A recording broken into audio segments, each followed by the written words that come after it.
Quer aprender como fazer o seu dinheiro trabalhar para você? Então prepare-se para ficar por dentro das melhores dicas sobre finanças e investimentos. Com você, o Investidor Inteligente, mais um expert do Dicas Curtas.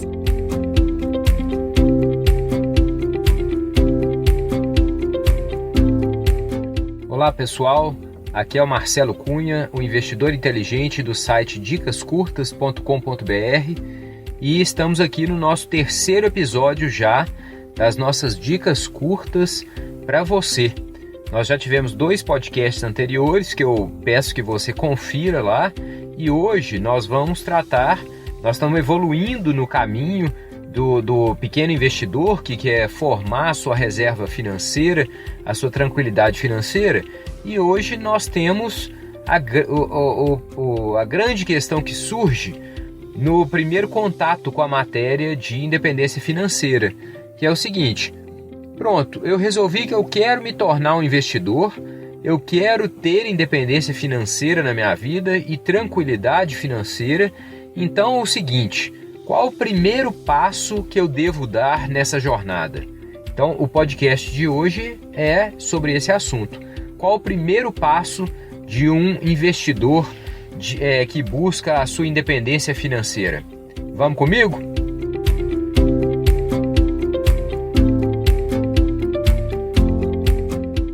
Bem, pessoal, o primeiro passo de um investidor, como eu já falei no podcast número 2, é se livrar das dívidas. Mas então, esse podcast eu não vou trabalhar mais com dívidas. Eu já imagino o seguinte: a pessoa que tem dívidas, ela não pode ser considerada como um investidor, alguém que está buscando a sua tranquilidade e a sua independência financeira. Então, eu já estou pensando que você já está tomando as providências para se livrar das dívidas. Agora, no momento que você se livrou das dívidas, não tem mais financiamento de automóvel, de imóveis, de eletrodomésticos, de computadores, celulares, etc., qual a primeira coisa que você deve fazer? O que o investidor que vai se tornar um pequeno investidor de sucesso, que vai ter tranquilidade financeira para o resto da vida, o que ele deve fazer?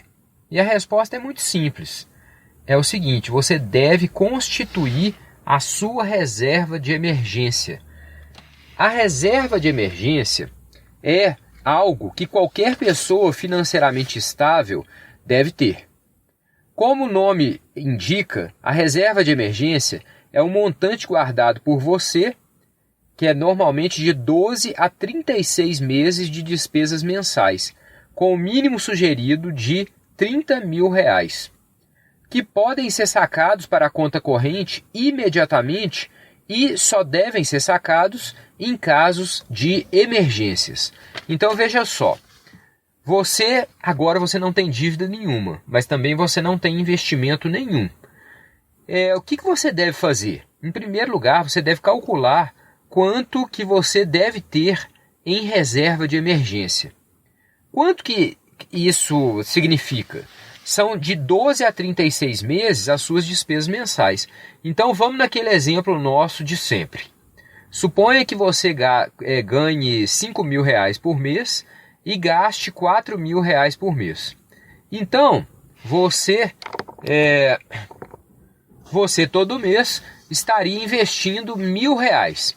Agora, antes de pensar onde que você deve colocar esses R$1.000 todos os meses, você deve pensar que esses R$1.000 no início devem ir especificamente para a sua reserva de emergência. Como você gasta R$4 mil por mês, quer dizer, você tem R$4 mil por mês de despesas mensais, então você tem que 4 vezes 12 dá 48. Então o ideal é que você tenha uma reserva de emergência de no mínimo R$48 mil.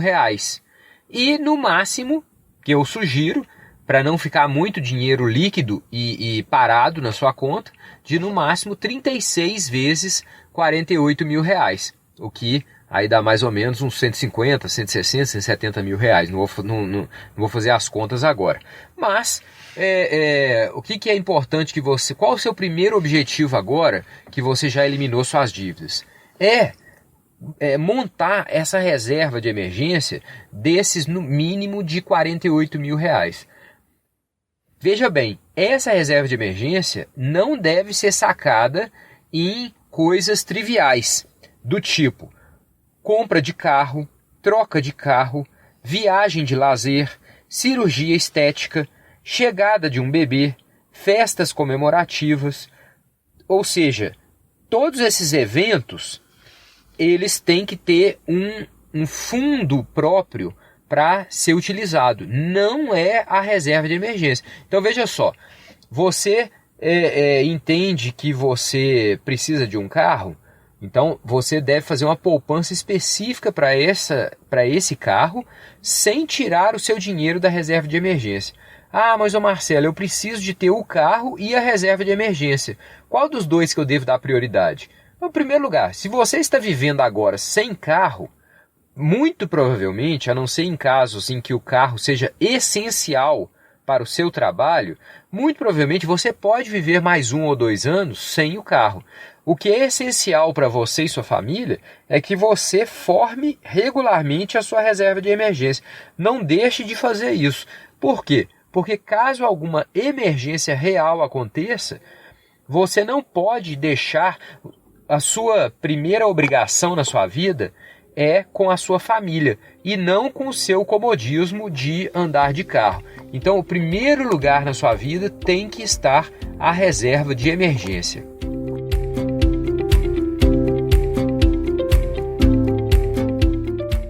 Bem, pessoal, antes de passar para as especificidades do tema de hoje, eu queria convidar vocês a conhecer o meu trabalho. Eu tenho um livro que está publicado na Amazon como e-book, ele se chama Investindo Sem Mistério. Então, se você puder me fazer essa grande gentileza de ir lá na amazon.com.br e digitar lá, Investindo Sem Mistério. É um livro muito simples, muito direto e ao mesmo tempo muito profundo, que trata em 120 páginas sobre todos os investimentos e te dá todo um plano para você constituir a sua reserva financeira e todo aquele caminho que vai te dar a tranquilidade financeira no futuro. É um livro muito barato, ele é vendido a R$ 5,99 pela Amazon e também eu te convido a conhecer as redes sociais no Facebook a respeito do livro, que é a fanpage Investindo Sem Mistério e também o nosso grupo fechado. Lá você vai poder tirar toda e qualquer dúvida que você tiver, tanto no livro, quanto a respeito dos podcasts, quanto a respeito da sua vida financeira. Um grande abraço e até lá!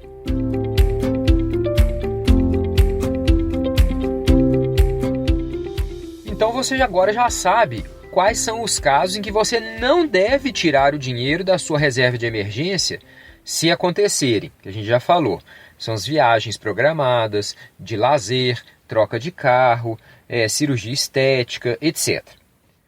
Agora, o que você pode considerar como emergência e é para isso que esse dinheiro fica ali líquido na sua mão? Quais ocorrências? Então, por exemplo, um desemprego involuntário e imprevisto, situações médicas de urgência, batidas de carro, desabamento ou inundação da sua residência. Então, se trata de situações inesperadas e vultosas. Daí a necessidade de sua reserva ser sempre líquida, ou seja, que ela pode ser sacada imediatamente e intocada.